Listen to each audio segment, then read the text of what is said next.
14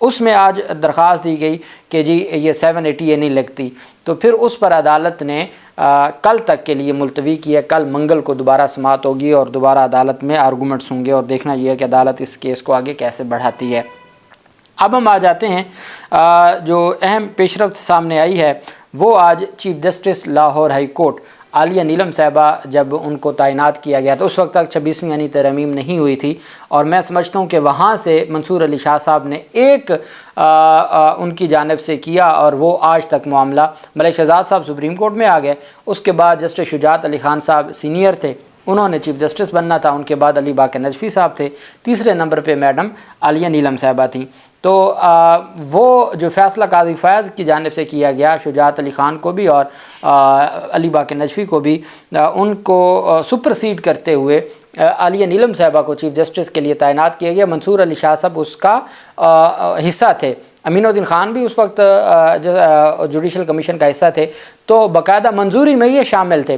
اب اس وقت جب حامد خان نے، اور حامد خان کا جو گروپ ہے پروفیشنل گروپ، اس کے 6 ممبران پاکستان بار کونسل نے اس کو چیلنج کیا تھا کہ یہ جو سینیورٹی کا اصول ہے یہ اس کی خلاف ورزی ہے، اور یہ جو سپریم کورٹ آف پاکستان کی ججمنٹ ہے اس کی خلاف ورزی ہے۔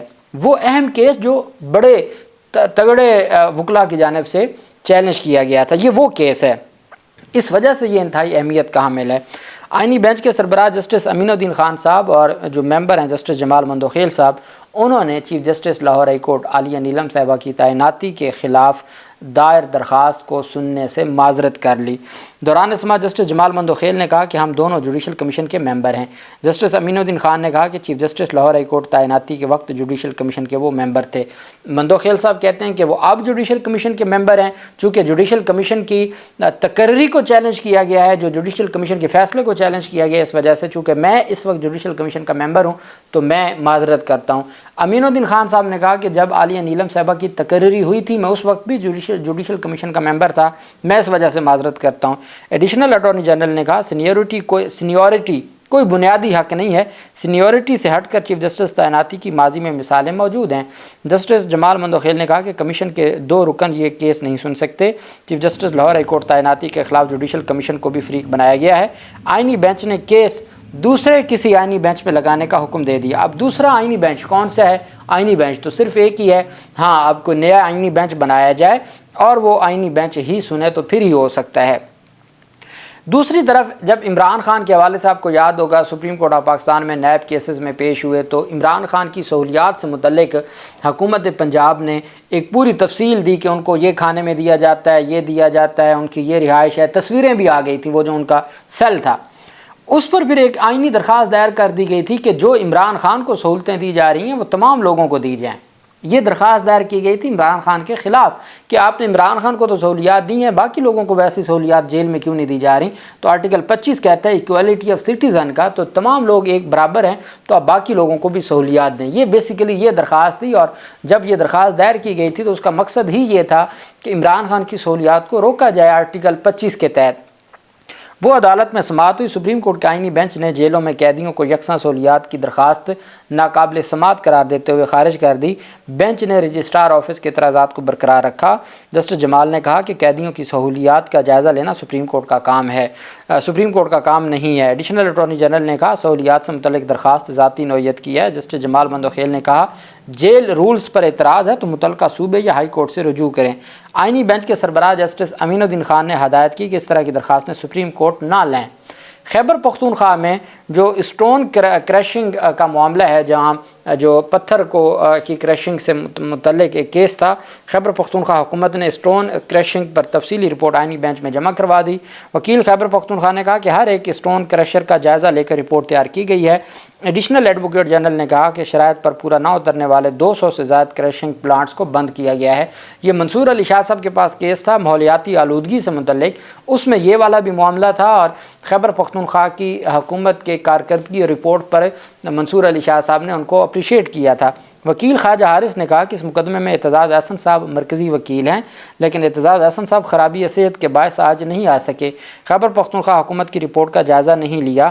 آئینی بینچ نے خیبر پختونخوا حکومت کی رپورٹ فراہمی کا جو درخواست گزار کو خیبر پختونخوا حکومت کی رپورٹ فراہم کرنے کا حکم دیتے ہوئے کیس کی سماعت ملتوی کر دی۔ اب جانتے ہیں اعتزاز احسن صاحب آج کل آپ کو ایکٹیو نہیں نظر آتے، وہ بڑے عرصہ سے ان کی صحت خراب ہے اور وہ اس وجہ سے عدالتوں میں بھی بہت کم آتے ہیں۔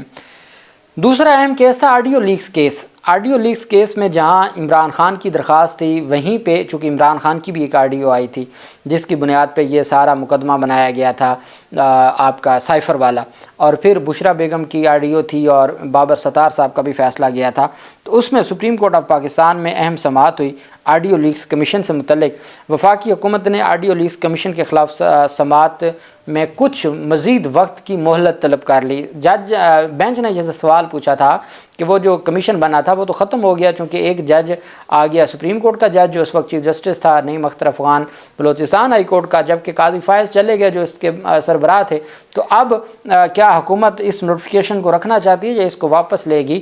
تو ساتھ یہ سوال اٹھا تھا پاکستان تحریک انصاف کی جانب سے کہ جو آڈیو لیکس ہے اس کی جو قانونی حیثیت ہے اس کے اوپر پہلے بھی سپریم کورٹ کا فیصلہ آ چکا ہے، اس میں ڈاکٹر بابر اعوان عمران خان کے بہاف پہ پیش ہوئے۔ ایڈیشنل اٹارنی جنرل عامر رحمان نے دلائل دیتے ہوئے کہا کہ بینچ مختصر تاریخ دے دے، سوال یہ ہے کہ حکومت آڈیوز کی انکوائری چاہتی ہے یا نہیں، اور یہ معاملہ کابینہ میں پیش کیا جانا تھا لیکن اسلام آباد میں امن و امہ کی صورتحال کی وجہ سے کابینہ میں پیش نہ ہو سکا، وقت دے دیں، آڈیو لیکس کا معاملہ آئندہ کابینہ اجلاس میں پیش کیا جائے گا، پھر فیصلے سے عدالت کو آگاہ کیا جائے گا۔ اس وقت تو تھا عمر رضا بندیال، منیب اختر وغیرہ کے خلاف، اس مقصد تو یہ تھا، اب وہ چلے گئے ہیں تو اب تو وہ مقصد بھی ختم ہو گیا، اس وجہ سے وہ اب اس کو آگے بڑھانا بھی نہیں چاہتے کہ اب ہم کابینہ میں پیش کریں گے، چونکہ اب معاملہ اٹھ پڑا تھا بابر ستار صاحب نے کہ کیا سرویلنس کا ان کے پاس اختیار ہے یا نہیں ہے، تو انہوں نے اس سرویلنس کو غیر قانونی قرار دیا تھا، اب چاہتے ہیں یہ معاملہ وائنڈ اپ ہو جائے۔ عمران خان کے وکیل بابر اعوان نے کہا کہ آڈیوز کی قانونی حیثیت سے متعلق سپریم کورٹ کا فیصلہ موجود ہے، اس طرح جو آڈیو لیک ہوتی ہے اس کے خلاف کارروائی ہونی چاہیے، جبکہ اس طرح کی آڈیوز کو جو آڈیوز ریکارڈ کرنے والے ہیں ان کے خلاف بھی کارروائی ہونی چاہیے۔ جسٹس امین الدین خان نے کہا کہ اٹارنی جنرل آفس کو ہم مہلت دے دیتے ہیں چند دنوں کی، یہ حکومت سے ہدایات لے لیں، پھر اس کے اوپر ہم تفصیل سے سن لیں گے، حکومتی ہدایات آنے پر ہم پھر اس کیس کو میرٹ کے اوپر دیکھیں گے کہ ہم نے اس کو آگے کس طرف لے کے جانا ہے۔ اور عدالت نے وہ سماعت ملتوی کر دی، بابر اعوان کی حاضری مکمل ہوئی اور عدالت نے سماعت ملتوی کر دی۔ اللہ پاک پاکستان کا حامی و ناصر ہو۔ بہت شکریہ، اللہ حافظ، پاکستان زندہ باد۔